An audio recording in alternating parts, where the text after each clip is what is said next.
classification of expenditure: non-plan expenditure, plan expenditure, then capital expenditure and capital receipts. उसके बाद trends in expenditure of the central government. Next is the budget of the state government. उसमें current revenue of the state government. Then after that, state taxes on income, state taxes on property and property transactions, state taxes on commodities and services. After that, value added tax. After that, how is value added calculated? Next is state shares in central excise duties. After that, trends in revenue of the state governments. After that, revenue expenditure of the state governments. Simran. Next is revenue expenditure of the state governments.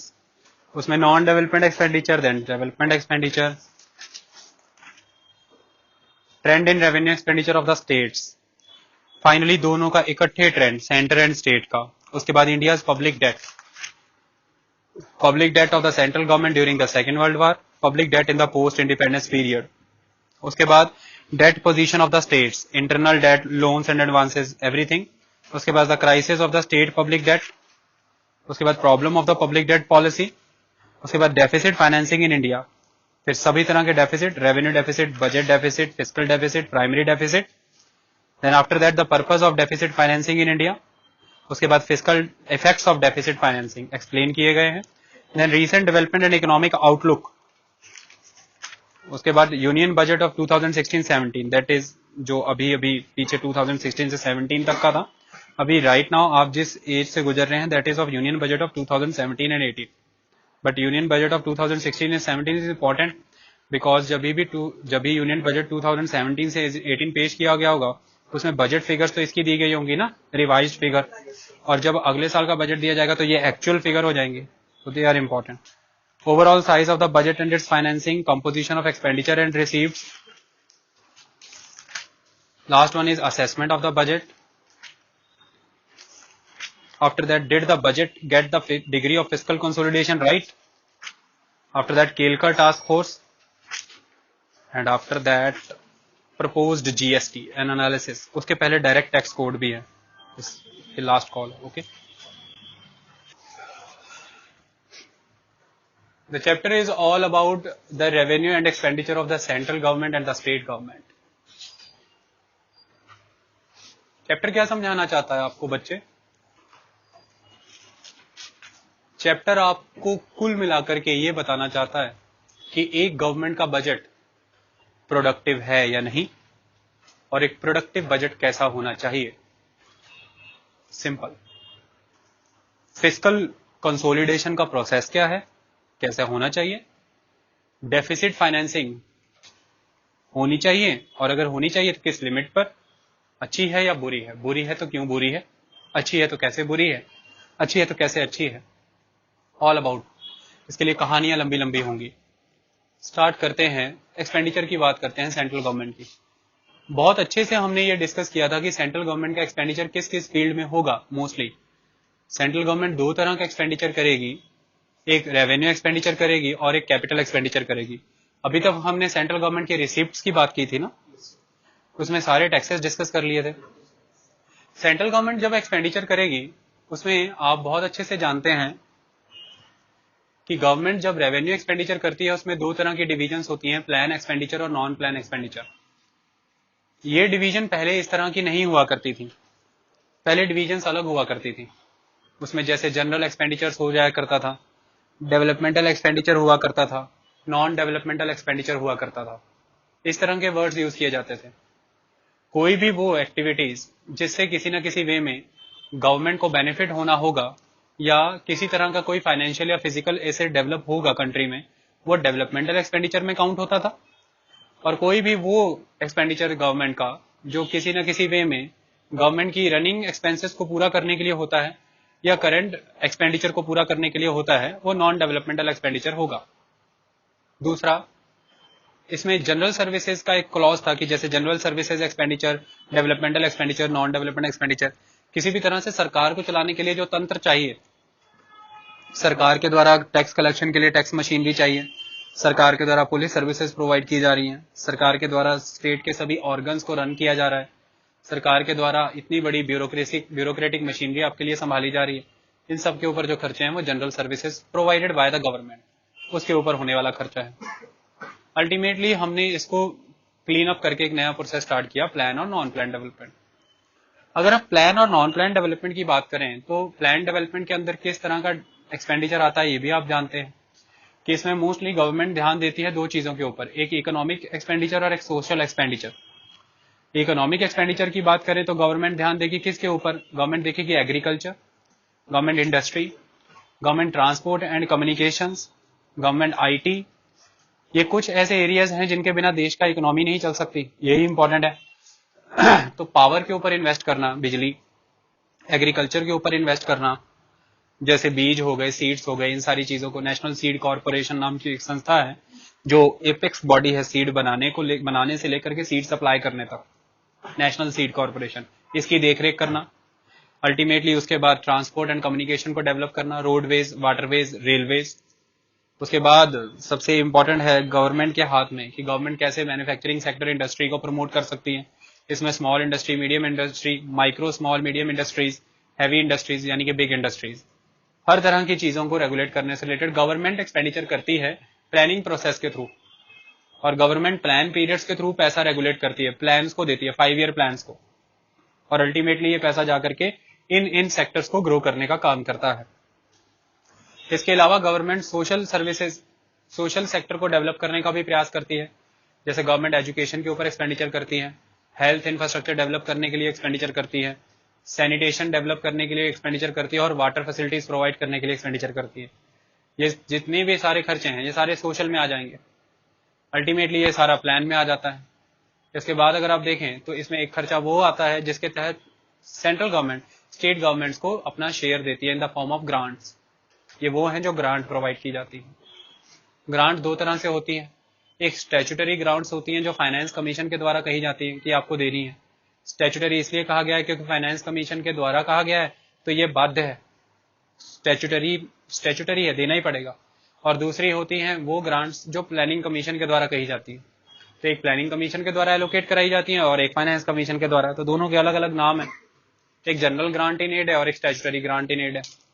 उसके बाद आ जाते हैं इसी के अंदर non plan expenditure, जिसमें government ने जितने भी लोन लिए हैं उस पर इंटरेस्ट पे करना है, सैलरीज देनी है, पेंशन देनी है, अल्टीमेटली डिफेंस पे खर्चा करना है, दैट इज इंपॉर्टेंट एस्पेक्ट, और जो लोन ले रखे हैं उन लोन को रीपे करना है। अब मुद्दे की बात देखें, ये रेवेन्यू एक्सपेंडिचर के एस्पेक्ट को छोड़े तो next expenditure is capital expenditure. अब कैपिटल एक्सपेंडिचर को कैपिटल एक्सपेंडिचर ना बोल के कैपिटल डिसबर्समेंट बोला गया है, because that is not basically actually expenditure, it is a disbursement. अब कैपिटल डिसबर्समेंट में भी आप देखेंगे कि दो चीजें आ जाएंगी, एक प्लान और नॉन प्लान। अगर हम नॉन प्लान की बात करें तो उसमें लोन्स दिए जा रहे हैं, स्टेट गवर्नमेंट्स को दिए जा रहे हैं, यूनियन टेरिटरीज को दिए जा रहे हैं, पब्लिक सेक्टर अंडरटेकिंग्स को दिए जा रहे हैं।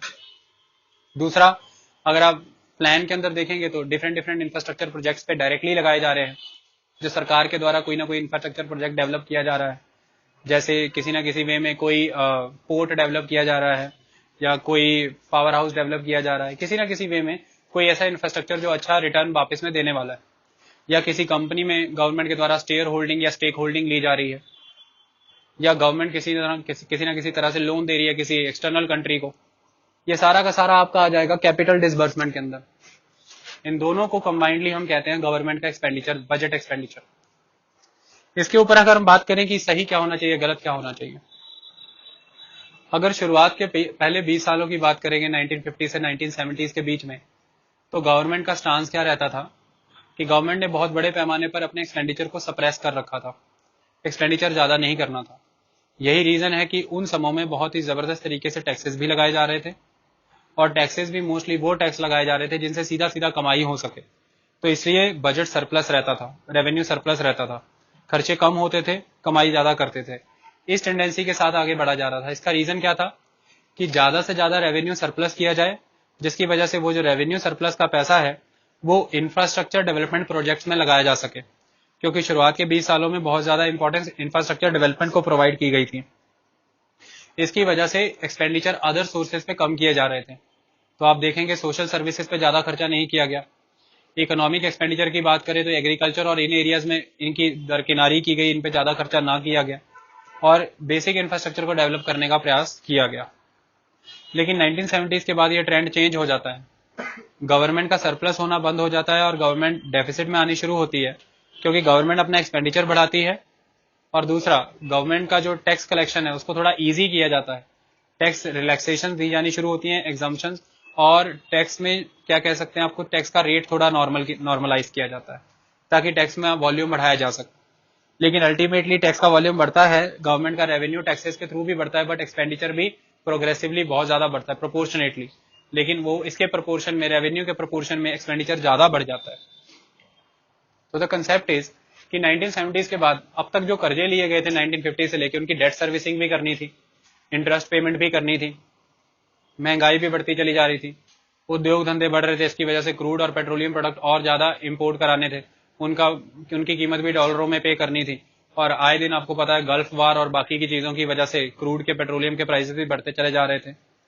देश में गवर्नमेंट का गरीबी हटाओ का नारा था, इसकी वजह से एक्सपेंडिचर बहुत बढ़ता चला जा रहा था, सोशल सर्विसेज के ऊपर भी खर्चा बढ़ा, एजुकेशन को प्रमोट किया गया, हेल्थ को प्रमोट किया गया, इंफ्रास्ट्रक्चर के ऊपर भी खर्चा बढ़ाया गया सरकार के द्वारा, रेलवेज, रोडवेज, वाटरवेज को और बड़े पैमाने पर एक्सपेंड किया गया, बैंकों को नेशनलाइज किया गया, उनके ऊपर भी खर्चा हुआ।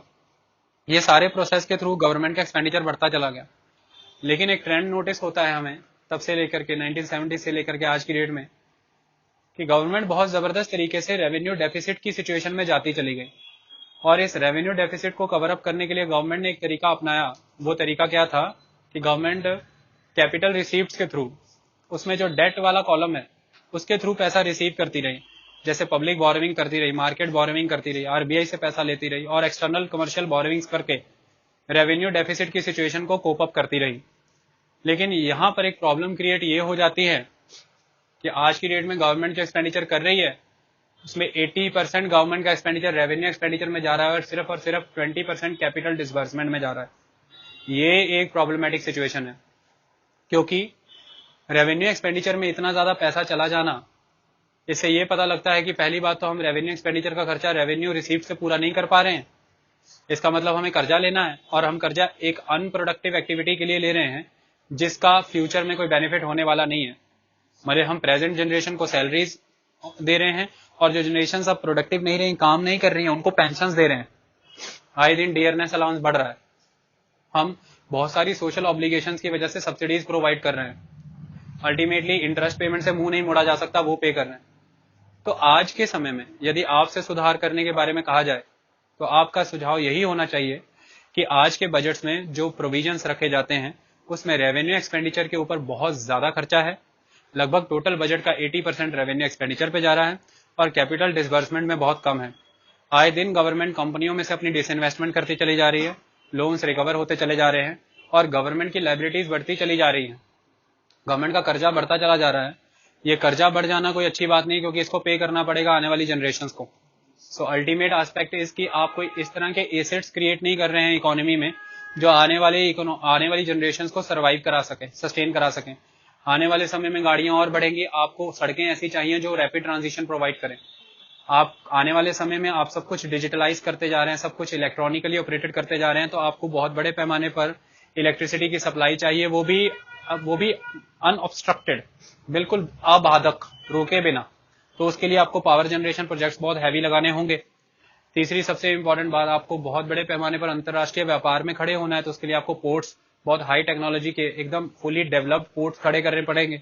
आपको एयरपोर्ट्स बहुत सारे नए स्टार्ट करने पड़ेंगे, कई सारे ग्रीनफील्ड प्रोजेक्ट एयरपोर्ट्स पे भी लगाने पड़ेंगे और वाटर पोर्ट्स पे भी लगाने पड़ेंगे। और आपको स्किल डेवलपमेंट बहुत हैवी करना है।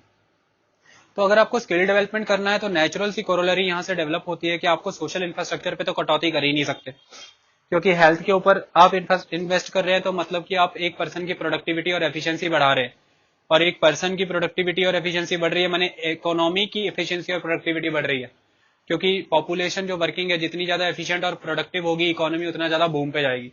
तो आप उसमें तो कोऑपरेट कर ही नहीं, उसमें तो किसी तरह का आप समझौता कर ही नहीं सकते, क्योंकि देश में आज 65% पॉपुलेशन यूथ है और इस यूथ पॉपुलेशन को आने वाले समय में रोजगार चाहिए, और उस रोजगार के लिए आपको बहुत बड़े पैमाने पर प्राइवेट सेक्टर को मोटिवेट करना होगा कि वो इन्वेस्टमेंट करे। और प्राइवेट सेक्टर इन्वेस्टमेंट तभी करेगा कि जब बहुत जबरदस्त उसे इंफ्रास्ट्रक्चर फैसिलिटीज प्रोवाइडेड होंगी, और इंफ्रास्ट्रक्चर में डेवलपमेंट सरकार कर नहीं सकती अगर वो रेवेन्यू एक्सपेंडिचर में खर्चा बढ़ाती चली जाएगी।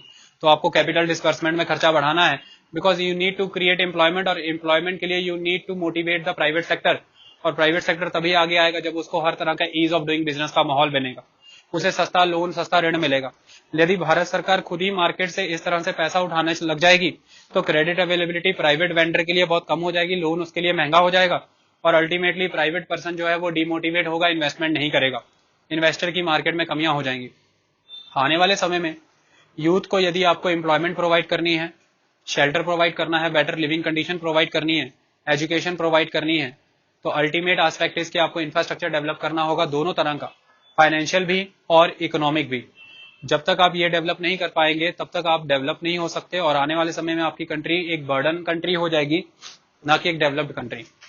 इसके लिए आज ही आपको बहुत बड़े पैमाने पर फंड्स जो हैं वो कैपिटल डिसबर्समेंट की तरफ लगाने होंगे, और रेवेन्यू एक्सपेंडिचर्स को अपने टैकल करना होगा। उसके क्या क्या सुझाव, क्या क्या तरीके वो आगे करेंगे।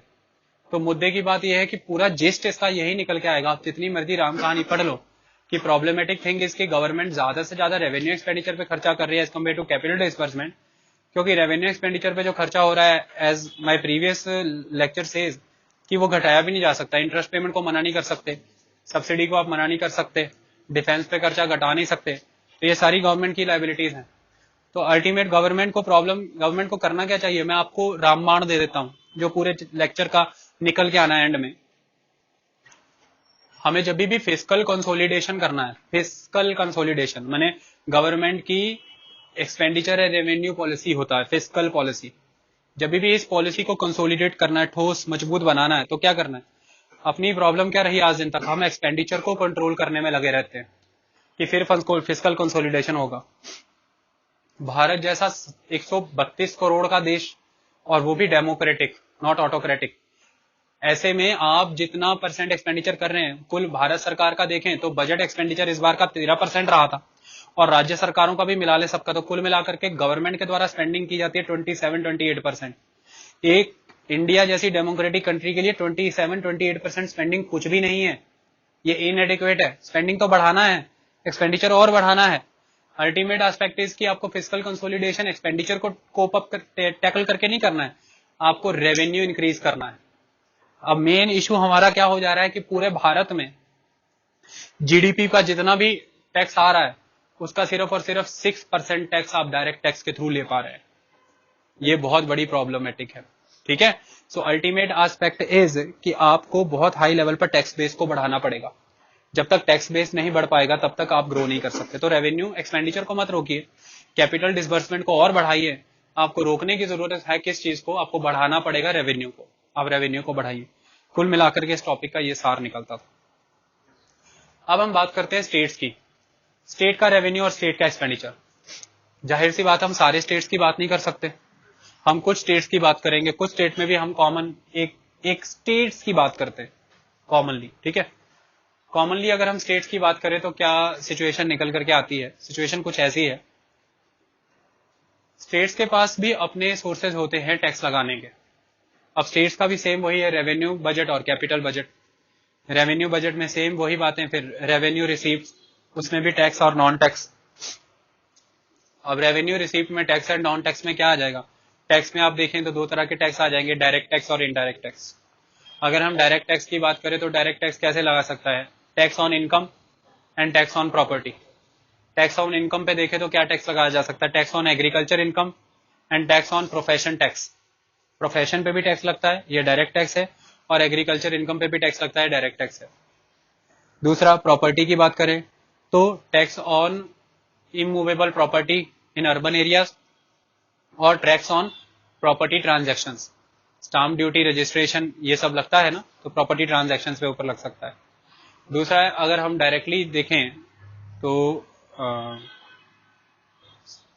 ये जो थे ये डायरेक्ट टैक्सेस थे, सॉरी, स्टाम्प ड्यूटी और क्या कहते हैं उसको, प्रॉपर्टी ट्रांजैक्शंस के ऊपर ये टैक्सेस ऑन प्रॉपर्टी हैं, वो टैक्सेस ऑन इनकम थे, पर both are direct taxes, all are direct taxes. इसके अलावा हम बात करते हैं इनडायरेक्ट टैक्सेस की, तो सबसे इंपॉर्टेंट है वैट। उसके बाद स्टेट्स की एक्साइज ड्यूटी जो लिक्वर और लिक्वर के ऊपर, नारकोटिक्स के ऊपर, इन सब प्रोडक्ट्स पे लगती है। तीसरी सबसे इंपॉर्टेंट बात है कि क्या लिया जाता है इनके द्वारा, एंटरटेनमेंट टैक्स, लग्जरी टैक्स, इस तरह की चीजें इनके द्वारा वसूली जाती हैं। ये जो छोटे छोटे टैक्स ये लोग वसूलते हैं स्टेट्स, ये भी एक बहुत बड़ा रेवेन्यू का सोर्स होता है इनके लिए। अब अल्टीमेट एस्पेक्ट क्या है, अगर हम स्टेट्स के बारे में थोड़ा सा समझने की कोशिश करें, स्टेट के बारे में अगर आपको पूछा जाए कि स्टेट का एक्सपेंडिचर कैसा रहता है, तो स्टेट को भी वही एक्सपेंडिचर करना पड़ता है, प्लान एक्सपेंडिचर और नॉन प्लान एक्सपेंडिचर। स्टेट के बारे में आपसे पूछा जाए कि प्लान एक्सपेंडिचर में क्या आ जाता है, तो प्लान एक्सपेंडिचर में आ जाता है 5 ईयर प्लान जो सेंट्रल गवर्नमेंट के द्वारा शुरू किया गया, उसको लागू करना है स्टेट में, उसके ऊपर किया जा रहा खर्चा 5 प्लान एक्सपेंडिचर में आ जाता है। दूसरा, प्लान एक्सपेंडिचर में क्या आता है, किसी भी तरह से राज्य सरकार के द्वारा जो पंचायतें हैं या फिर लोकल बॉडीज हैं उनको जो दिया जा रहा पैसा है वो भी प्लान एक्सपेंडिचर में आ जाता है। 5 ईयर प्लान को उनको भी लागू करना होता है। नॉन प्लान एक्सपेंडिचर में क्या आ जाएगा, नॉन प्लान रेवेन्यू एक्सपेंडिचर में अल्टीमेटली राज्य सरकार भी तो तनख्वाहें देती होगी अपने स्टाफ को, उनकी सैलरीज आ जाती हैं, उनके पेंशन आ जाते हैं। राज्य सरकार की जिम्मेदारी होती है लॉ एंड ऑर्डर को मेंटेन करना, तो लॉ एंड ऑर्डर मेंटेन करने के लिए सारा खर्चा, ये पुलिस की तनख्वाहें, ये सब तनख्वाहें इनकी जाती हैं। फिर जो राज्य सरकार के अधीन आने वाली जुडिशरी है, वो जुडिशरी का खर्चा भी इनको देना पड़ता है। अल्टीमेटली अगर आप देखें तो बहुत बड़े पैमाने पर जो पैसा लिया जा रहा है किससे, केंद्र सरकार से, उसका इंटरेस्ट भी इनको वापस करना है। आरबीआई से पैसा लिया जा रहा है वो भी वापस करना है। तो इंटरेस्ट पेमेंट है, पेंशन है, सैलरीज है, जुडिशरी का खर्चा है, उसके बाद पुलिस है, लॉ एंड ऑर्डर है, सब कुछ मेंटेन करना है। ये सब नॉन प्लान एक्सपेंडिचर में आ जाता है, और जो लोन रीपेमेंट भी करना है वो भी इसी में आ जाएगा। दूसरा, अगर हम बात करें कैपिटल रिसीप्ट की बात, रेवेन्यू रिसीप्ट हमने करा, कैपिटल रिसीप्ट, तो कैपिटल रिसीप्ट में क्या आ जाता है कि सबसे पहले debt receipt, then non debt receipt. Debt receipt की बात करते हैं जो केंद्र सरकार से डेट मिलता है, और या फिर जो डेट ये लोग खुद मार्केट से उठाते हैं या फिर आरबीआई से लेते हैं, या फिर कुछ मल्टीलेटरल ऑर्गेनाइजेशन या इंटरनेशनल ऑर्गेनाइजेशन से लेते हैं। अल्टीमेटली दूसरा एस्पेक्ट है नॉन डेट रिसीप्ट, 2-3 स्टेट्स ने मिलकर नेशनल ऑर्गेनाइजेशंस को भी दिया होता है। उसके बाद जो इन्होंने लोन दे रखे हैं किसी किसी और स्टेट को, वो लोन की भी रिकवरी हो जाती है। दूसरा, जो इन्होंने इन्वेस्टमेंट कर रखी है कंपनीज में, उसका डिसइन्वेस्टमेंट हो जाता है। तो लोन रिकवरी और डिसइन्वेस्टमेंट। अब कैपिटल डिसबर्समेंट में क्या आ जाता है, तो स्टेट के अधीन क्या मुद्दे आते हैं, खेती बाड़ी सीधा सीधा स्टेट का इशू है, एग्रीकल्चर, तो agriculture development is a state issue, तो एग्रीकल्चर की फील्ड में इन्वेस्ट करना इज अ प्लान एक्सपेंडिचर, मतलब is a capital disbursement expenditure. दूसरा, सीधा सीधा अगर आप देखें तो इरिगेशन के प्रोजेक्ट लगाना है, ये भी इन्हीं का हिस्सा आता है। एजुकेशन को प्रमोट करना है, ये भी इन्हीं का मुद्दा आता है। हेल्थ और सैनिटेशन भी इन्हीं का इशू है। तो health, sanitation, education, agriculture, irrigation, road transport की बात करें तो रोड ट्रांसपोर्ट भी इन्हीं का जिम्मा आ जाता है। तो रोड ट्रांसपोर्ट सारा डेवलप करना, माने कि स्टेट लेवल का जितना रोड है, ट्रांसपोर्ट है, सारा इन्हीं के कंट्रोल में आ जाता है, रेलवे को छोड़ करके। सो अल्टीमेट एस्पेक्ट इज कि स्टेट बहुत इंपॉर्टेंट स्टेक होल्डर है कंट्री के। कंट्री तब तक डेवलप नहीं हो सकती जब तक स्टेट खुद को डेवलप नहीं करेंगे। सेंट्रल बजट से के कंपैरिजन में बहुत इंपॉर्टेंट है स्टेट्स का बजट भी। तो इसमें स्टेट के रेवेन्यू और एक्सपेंडिचर को समझना बहुत जरूरी है। जिस तरह से सेंटर का रेवेन्यू और एक्सपेंडिचर चला, ठीक वैसे ही स्टेट का भी रेवेन्यू एंड एक्सपेंडिचर का सिस्टम चला। ओके, सेम वही ट्रेंड फॉलो किए गए 1950 से 1970 के बीच में। उसके बाद 1970 के बाद 2016 तक वही चेंजेस आए। इन्होंने भी शुरुआती तौर पर इनके भी रेवेन्यू सरप्लस होते थे, बाद में इनके भी रेवेन्यू डेफिसिट होने लगे। स्टेट जो हैं बहुत बड़े पैमाने पर सेंट्रल गवर्नमेंट के द्वारा चलाए जा रहे जो क्या कहते हैं उसको, पे कमीशंस के द्वारा बढ़ाई गई सैलरीज का बोझ भी स्टेट्स पे पड़ता रहा। उसके बाद डियरनेस अलाउंस का बोझ भी स्टेट्स पे पड़ता रहा। स्टेट्स को बहुत बड़े पैमाने पर एग्रीकल्चर एक्टिविटी या सोशल वेलफेयर सर्विसेज का लोड भी लेना पड़ा, क्योंकि मोस्टली आप देखें तो सारे इंपॉर्टेंट सोशल एस्पेक्ट स्टेट की जिम्मेदारी में आते हैं।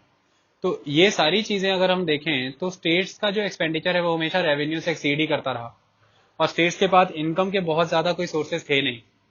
जो एक बहुत अल्टीमेट सोर्स स्टेट्स का माना जाता है इनकम का, वो सोर्स माना जाता है जो स्टेट को शेयर मिलता है गवर्नमेंट के द्वारा कलेक्ट किए गए टैक्सेस पे। पहले ये शेयर अलग अलग हुआ करता था। पहले जैसे सेंट्रल एक्साइज ड्यूटी में स्टेट्स को शेयर मिलता था और इनकम टैक्स में स्टेट्स को शेयर मिलता था। लेकिन अल्टीमेटली आप जानते हैं सन 2000 से ये प्रोसेस खत्म हो गया, 11th फाइनेंस कमीशन आया और उसके बाद स्टेट्स का शेयर बढ़ा दिया गया। मतलब कि कंसोलिडेट कर दिया गया कि जितने टोटल टैक्स पूल है सेंट्रल गवर्नमेंट का, उन सभी में से ऑलमोस्ट एक कंसोलिडेटेड फिगर का टैक्स इन लोगों के साथ रीडिस्ट्रीब्यूट करना है आपको। ये फाइनेंस कमीशन की रिकमेंडेशन पे, उसका सारा प्रोसेस मैंने समझाया था आपको, वही प्रोसेस यहाँ पे भी रिपीट हो रहा है। आज की डेट में 14 फाइनेंस कमीशन की रिकमेंडेशन के बेसिस पे हम 42% टैक्स जो है वो शेयर करते हैं स्टेट गवर्नमेंट के साथ। ये जो टैक्स शेयर किया जाता है स्टेट गवर्नमेंट के साथ, ये एक बहुत बड़ा सोर्स है स्टेट गवर्नमेंट की आमदनी का। दूसरा इंपॉर्टेंट एस्पेक्ट है कि स्टेट्स को जो ग्रांट दी जाती है, ये भी एक बहुत बड़ा सोर्स है स्टेट की इनकम का। तीसरा, वैट एक बहुत बड़ा जरिया है स्टेट की इनकम का। स्टेट और भी छोटे छोटे टैक्स लगाता है, लेकिन उसमें से वैट बहुत इंपॉर्टेंट है। अगर स्टेट के डायरेक्ट टैक्स रेवेन्यू की बात करें तो डायरेक्ट टैक्स रेवेन्यू में जो एग्रीकल्चर इनकम आती है, मोस्ट ऑफ द स्टेट्स उसे लगाते नहीं, और जो स्टेट्स लगाते हैं वो बहुत कम लगाते हैं। कलेक्शन रिगरसली होता नहीं, क्योंकि पॉलिटिकल एस्पेक्ट है।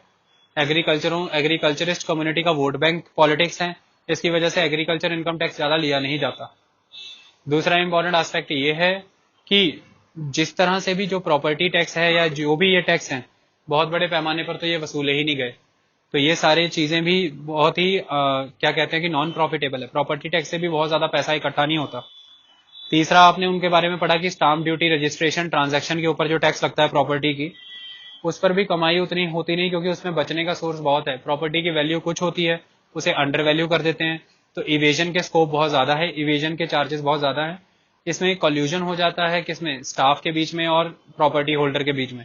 तो अल्टीमेटली टैक्स जो है वो इवेड हो जाता है, क्योंकि टैक्स बहुत हैवी है। टैक्स हैवी होना एक रीजन है। सो अल्टीमेट एस्पेक्ट इसकी स्टेट गवर्नमेंट ने क्या क्या कदम उठाए जो सेंट्रल गवर्नमेंट ने उठाए थे अपना रेवेन्यू एक्सपेंडिचर बढ़ाने के लिए, जो कि बहुत बढ़ा। रेवेन्यू रिसीप्ट और रेवेन्यू एक्सपेंडिचर दोनों बहुत तेजी से बढ़ा है राज्य सरकारों का भी। लेकिन वो बात अलग है कि रेवेन्यू एक्सपेंडिचर के कंपैरिजन में रेवेन्यू रिसीप्ट कम तेजी से बढ़ा, लेकिन बढ़ा बहुत गुना बढ़ा। इसको बढ़ाने के लिए क्या किया गया, नए नए टैक्सेस लगाए गए, टैक्सेस को एक्सपेंड किया गया, टैक्स रेट को इजी किया गया ताकि टैक्स बेस ज्यादा बढ़ सके। कई तरह की एग्जाम्पशंस दी जा रही थी, उन एग्जाम्पशंस को खत्म कर दिया गया। कई तरह की डिडक्शंस होती थी, उन डिडक्शंस को कैंसिल कर दिया गया। तो अल्टीमेट एस्पेक्ट इज कि ये सारे प्रयास करने से गवर्नमेंट का रेवेन्यू एक्सपेंडिचर तो बढ़ा, रेवेन्यू रिसीप्ट तो बढ़ा। तो मुद्दे की बात क्या है, कहां था रेवेन्यू रिसीप्ट में गवर्नमेंट का रेवेन्यू रिसीप्ट बढ़ा, उसके कदम आपने देखे क्या क्या उठाए गए। अब यहां पर कुछ चीजें हैं, वो क्या, स्टेट गवर्नमेंट के एंड पर जो टैक्स कलेक्शन मशीनरी है उसकी लेक्सिटी बहुत सुप्रीम है। पहली बात, ढील ढाल है, दे हैव लेक्शियस एटीट्यूड। दूसरा, करप्शन बहुत स्ट्रांग है, बहुत स्ट्रांग। तीसरा, टैक्सेस रिग्रेसिव हैं, टैक्सेस जेन्युइन नहीं लगाए जाते और टैक्स कलेक्शन फिर हो नहीं पाता। चौथा, टैक्स इवेजन बहुत हाई रहा है। पांचवा, एग्जम्पशंस डिडक्शंस के प्रोसेस के थ्रू बहुत बड़े पैमाने पर टैक्स से बच जाया जाता था। फिर डेप्रिसिएशन बहुत ज्यादा दिया जाता है, इस वजह से टैक्स कलेक्शन नहीं हो पाता। ये कुछ कारण रहे जिसकी वजह से टैक्स रेवेन्यू उतना बढ़ नहीं पाया जितना बढ़ना चाहिए।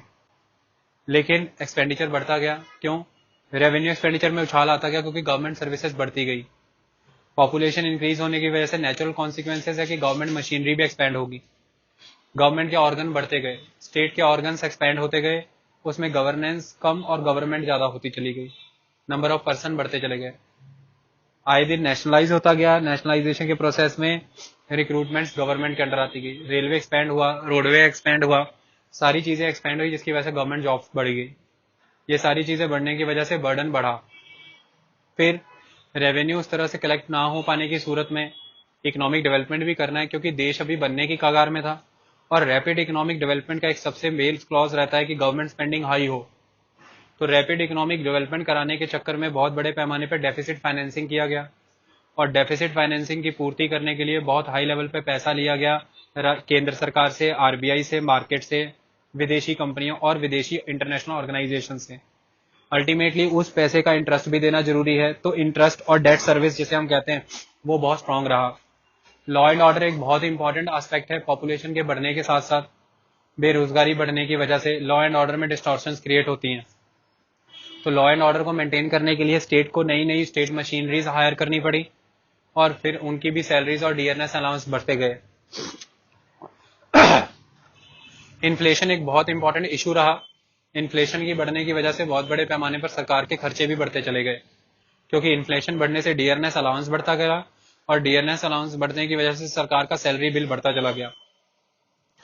मुद्दे की बात यह है कि कुल मिलाकर के ये सारे रेवेन्यू एक्सपेंडिचर को पूरा करने के लिए और रेवेन्यू रिसीप्ट में फेलियर को कवर अप करने के लिए अल्टीमेटली इस स्टेट गवर्नमेंटों ने भी वही रास्ता अपनाया जो नहीं अपनाना चाहिए था। पहला, डेट का रास्ता पकड़ा, तो कैपिटल रिसीप्ट के थ्रू, डेट के थ्रू पैसा पूरा करते रहे, और दूसरा वो करते रहे जो नहीं करना चाहिए था, इनडायरेक्ट टैक्सेस के ऊपर ज्यादा बोझ डालते रहे, यानी कि कमाई बढ़ाने का प्रयास किया वैट के थ्रू, कमाई बढ़ाने का प्रयास किया state sales duty, state excise duty के थ्रू, कमाई बढ़ाई लग्जरी टैक्स, कमाई बढ़ाई एंटरटेनमेंट टैक्स, कमाई बढ़ाई ऑक्ट्रॉय के थ्रू।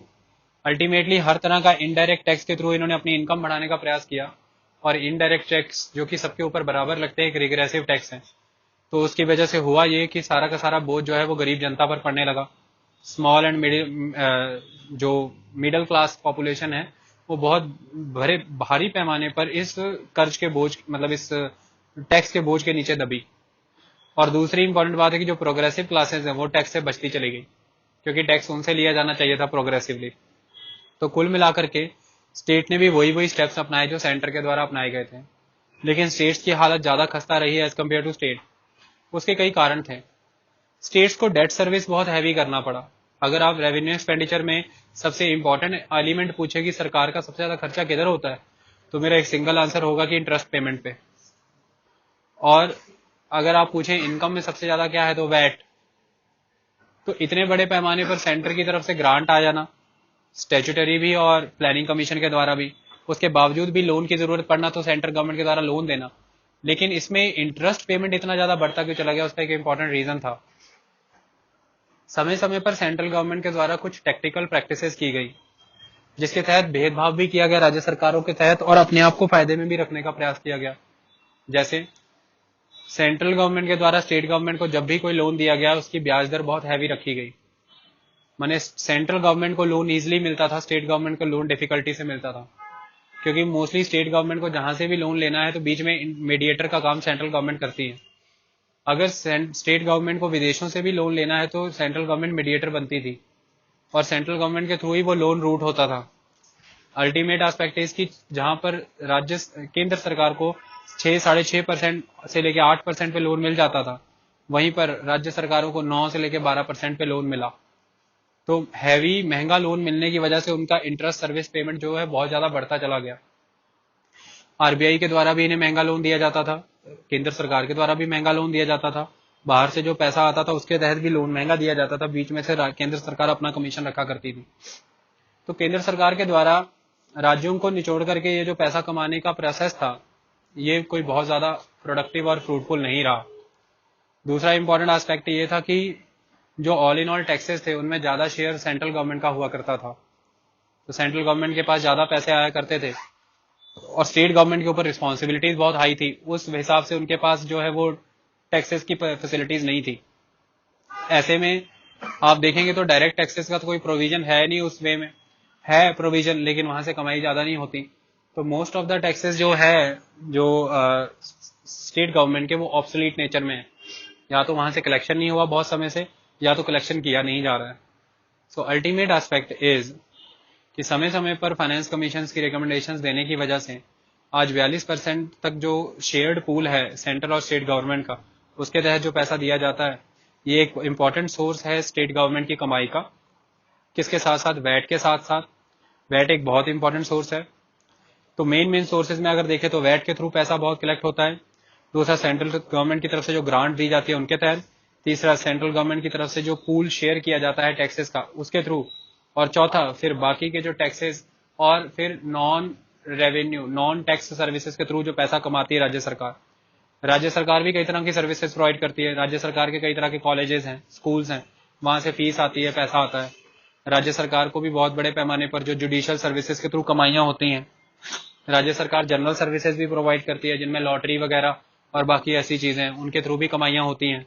तो इस तरह के प्रोसेस के थ्रू भी इनकम होती चली गई। लेकिन अगर आप तरीके से ऑब्जर्व करेंगे तो आपको एक चीज पता लगेगी कि वैट का बढ़ने से ये पता लगता है कि राज्यों का विकास हुआ है, क्योंकि वैट की कलेक्शन बढ़ने का मतलब ये है कि बहुत हाथों से सामान घूम रहा है।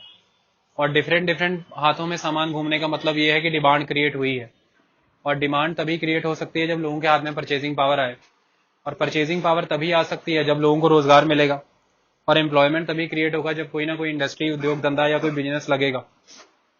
सो अल्टीमेट एस्पेक्ट इज कि स्टेट्स की ग्रोथ हुई है, जीडीपी वाइज भी स्टेट्स ग्रोथ हुए हैं, इंफ्रास्ट्रक्चर में भी स्टेट ग्रो हैं, सोशली भी स्टेट्स ग्रो हुए हैं।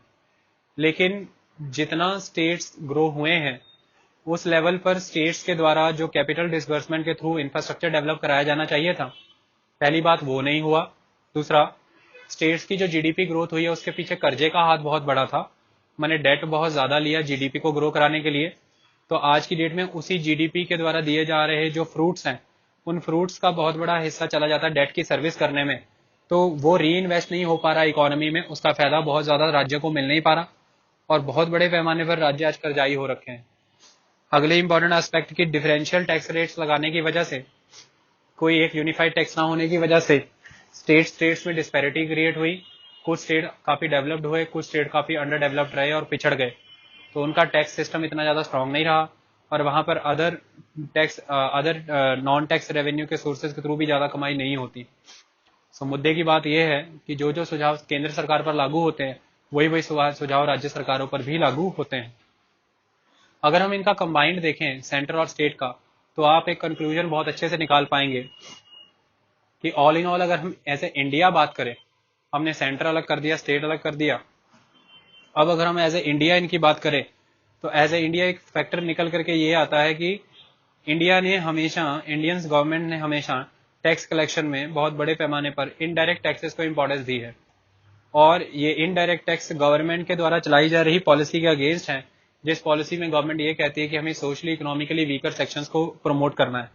गवर्नमेंट किन के लिए? आम इंसानों के लिए, गरीबों के लिए। लेकिन गवर्नमेंट की जो टैक्स पॉलिसी थी वो एक तरह से आम इंसानों के विरुद्ध रही। दूसरा, गवर्नमेंट डायरेक्ट टैक्स वसूलने में फेल रही है। इसका सीधा सीधा प्रमाण मिलता है कि डायरेक्ट टैक्स का जो पूल है वो लगभग एक बार सिमट करके 16% तक आ चुका था, और इनडायरेक्ट टैक्स के थ्रू 84% तक कमाई हो रही थी। इसका मीनिंग ये है कि बहुत ज्यादा गवर्नमेंट सर्विसेज बढ़ने से करप्शन बढ़ गया, गवर्नमेंट ऑर्गेनाइजेशंस का कोल्यूजन हुआ, और ये सीधा सीधा फेलियर है टैक्स डिपार्टमेंट के हाथों। टैक्स डिपार्टमेंट फेल रहा बहुत बड़े पैमाने पर। अगला इंपॉर्टेंट एस्पेक्ट यहां से ये नजर आता है कि रेवेन्यू एक्सपेंडिचर बहुत हैवी रहा, चाहे वो स्टेट गवर्नमेंट हो या सेंट्रल गवर्नमेंट हो।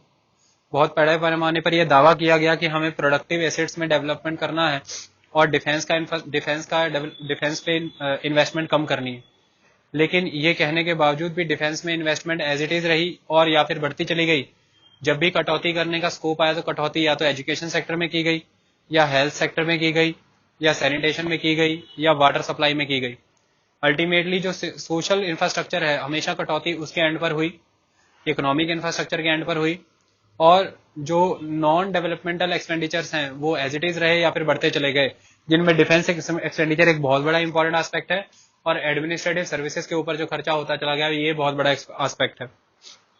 इन सारी चीजों को ठीक करने के लिए fiscal responsibility and budget management act आता है 2003 के थ्रू, और उसमें फिर फिस्कल कंसोलिडेशन की बात कही जाती है कि सरकारों को सुधारने का प्रयास किया जाते हैं की बात कही जाती है। तो वो बात हम करेंगे समय आने पर। कुल मिलाकर के आपको एक ओवरऑल पिक्चर समझ में आई कि पिक्चर क्या कहना चाह रही है। बाकी आप पढ़ने बैठोगे तो सारा समझ जाओगे। अब बार बार जब मैं चर्चा कर रहा हूं तो समझ में आ रहा है कि डेफिसिट हो रहा है, तो अब डेफिसिट की चर्चा करनी जरूरी है। लगता है मुझे वैट के बारे में, सारा कुछ वैट के बारे में ही इसमें बताया गया है। यही बताया गया है कि वैट एक वैल्यू एडेड टैक्स है, ये भी एक डेस्टिनेशन बेस्ड टैक्स है, और ये एट सोर्स पे ही कलेक्ट, मतलब जहां पर कंजम्पशन होती है वहां पे कलेक्ट होता है। कास्केडिंग इफेक्ट को रिमूव किया जाता है, इनको टैक्स क्रेडिट दिया जाता है। कंजम्पशन लेवल को बढ़ाने के लिए, टैक्स का बर्डन घटाने के लिए इसको शुरू किया गया था। स्टेट्स को जो भी कंपनसेशन की जरूरत थी, जो भी रेवेन्यू का लॉस हुआ था, कंपनसेशन दिया गया था। पहले साल में 100%, अगले साल में 75%, फिर उसके बाद 50%। 1 अप्रैल 2005 से ये लागू हुआ था। कुल मिलाकर के जो अभी तक कहानी चलती आ रही है सारी वैट की वही कहानी है, इसमें कुछ भी नया नहीं है। सारा आप पढ़ोगे आपको सारा ही समझ आ जाएगा A to Z। ठीक है। How is value added calculated, इसमें तो एग्जांपल बड़ी बेकार बताई है, हमने तो बहुत अच्छे से किया है कि वैट को कैलकुलेट क्या कहते हैं। फिर इसमें जो मेरिट्स हैं, जैसे पहला मेरिट है कि VAT is a neutral tax since it does not influence the organisation of production. ये एक न्यूट्रल टैक्स है, तो ये ऑर्गेनाइजेशन ऑफ प्रोडक्शन को इन्फ्लुएंस नहीं करता। माने कि टायर कंपनी को सब कुछ खुद से प्रोड्यूस करने की जरूरत नहीं है कैस्केडिंग इफेक्ट के डर की वजह से। अल्टीमेटली सब कुछ अलग अलग जगह पे प्रोड्यूस हो सकता है, तो ये ऑर्गेनाइजेशन ऑफ प्रोडक्शन को इन्फ्लुएंस नहीं करता because it is a neutral tax. ठीक है, कैस्केडिंग इफेक्ट को ये रिमूव कर देगा। It is spread over a large number of firms instead of being concentrated on a single point in the chain of production as is the case of sales tax. ठीक है, ये हर point of cell के ऊपर लगेगा, उसके बाद में input tax credit हो जाएगा। एक सिंगल पॉइंट के ऊपर कंसंट्रेट नहीं होता। सिंगल पॉइंट क्या है, पहले सेल टैक्स था, वो सिर्फ और सिर्फ एक सिंगल पॉइंट पे कंसंट्रेटेड था। सिंगल पॉइंट क्या था, कस्टमर। पीछे से सारा टैक्स लगता जा रहा है और सारा टैक्स आके उड़ेल जाएगा किसके ऊपर, कंज्यूमर के ऊपर। तो it is a single point tax. लेकिन जो वैट है ये जीएसटी की तरह मल्टी स्टेज टैक्स है, हर स्टेज पे लग रहा है, लेकिन हर स्टेज पे इनपुट टैक्स क्रेडिट हो रहा है। और अल्टीमेटली जब जो चीज हर स्टेज पे लग रही है और क्रेडिट हो रही है, तो वो कंज्यूमर तक आते आते उतनी ही लगेगी जितनी कंज्यूमर को पे करनी चाहिए। तो ये एक सिंगल स्टेज कंसंट्रेटेड टैक्स नहीं है। VAT can not be easily evaded, ये इजिली इवेड नहीं हो सकता क्योंकि आपको इनवॉइस देना पड़ेगा, अदरवाइज टैक्स क्रेडिट नहीं मिलेगा। VAT is easier to enforce through cross checking since tax paid by one firm is reported as a deduction by a subsequent firm. तो क्रॉस चेक कर सकते हो आप बहुत easily. Producer goods can be easily excluded under VAT. VAT system encourages exports. सारा वही point है, ए to Z. इसमें कुछ भी ऐसा नहीं है जो आपको नहीं समझ आने वाला। आप पढ़ेंगे सब समझ आएगा। आप मुझसे पूछ लेना, जो भी पॉइंट आपको समझ नहीं आएगा, I will explain all the point. I will give one exclusive day for the doubts. पूरा एक दिन दूंगा, तो आप पढ़ाना, सब समझ आ जाएगा। ठीक है, इसमें एक लाइन दी गई है, in the last 3 years states implementing VAT have taken measures to streamline the procedure, rationalize the tax rates, address other issues so as to enable a smooth transition to VAT। Simple सी बातें, सारा पढ़ा हुआ आपने GST में भी। ठीक है, सो कुछ भी इसमें नया आपको नहीं मिलेगा। वैट से रिलेटेड सारी पुरानी बातें आपको मिलेंगी। Trends in revenue of the state governments, ये ट्रेंड्स में जो अभी ये सारी बातें बता करके गया हूं, वो सारा ट्रेंड इसी में लिखा होगा। ठीक है, उसके बाद revenue expenditure of the state government, ये हमने करा था।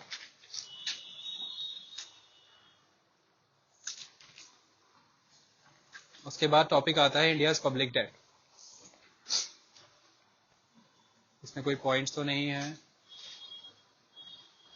Date position of the internal debt, provident funds.